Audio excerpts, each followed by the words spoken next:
Halo semuanya, perkenalkan nama saya Meredith Cornelia Goni dengan NIM 64251993 dari kelas 642D07.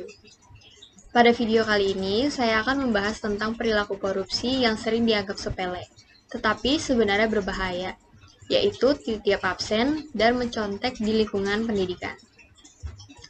Korupsi tidak selalu berbentuk pencurian uang negara dalam jumlah besar. Dalam kehidupan sehari-hari, perilaku tidak jujur seperti titip absen dan mencontek juga termasuk tindakan koruptif karena mengandung unsur kecurangan dan penyalahgunaan kepercayaan. Dalam materi pendidikan anti korupsi, dijelaskan bahwa korupsi berkaitan dengan ketidakjujuran, penyimpangan moral, dan penyalahgunaan kewenangan.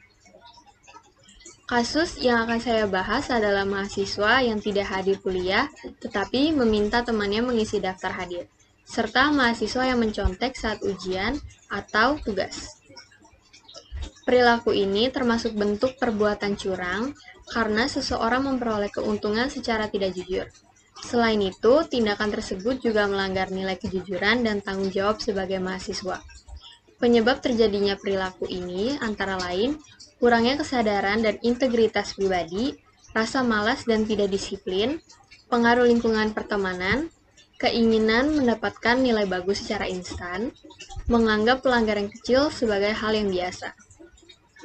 Dalam materi, dijelaskan bahwa faktor penyebab korupsi terdiri dari faktor internal dan eksternal.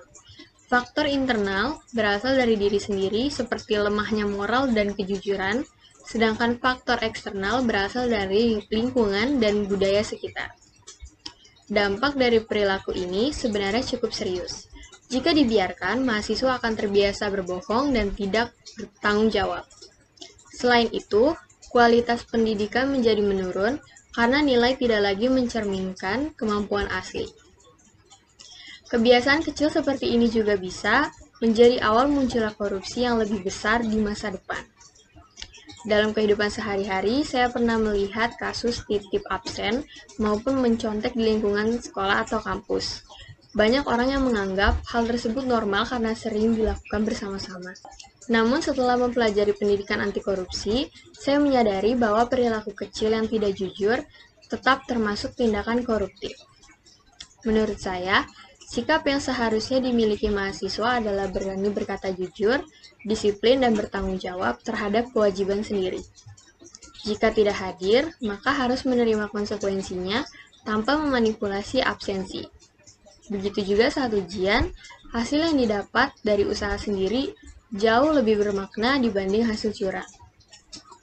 Sebagai mahasiswa, ada beberapa nilai anti korupsi yang harus diterapkan dalam kehidupan sehari-hari, yaitu kejujuran, disiplin, tanggung jawab, kerja keras, kepedulian, dan keberanian. Nilai-nilai tersebut juga dijelaskan dalam materi pendidikan anti korupsi.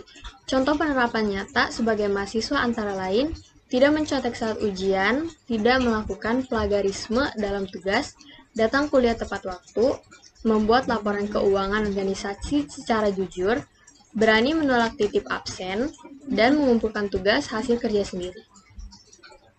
Dalam materi juga dijelaskan bahwa plagiarisme merupakan pelanggaran serius dalam dunia pendidikan dan dapat dikenai sanksi hukum. Menurut saya, pemberantasan korupsi harus dimulai dari kebiasaan kecil dan dimulai dari diri sendiri. Jika mahasiswa terbiasa jujur sejak sekarang, maka di masa depan mereka mendapat menjadi generasi yang berintegritas dan mampu melawan korupsi. Sekian video analisis dan refleksi anti korupsi dari saya. Semoga kita semua dapat menerapkan nilai-nilai anti korupsi dalam kehidupan sehari-hari. Terima kasih.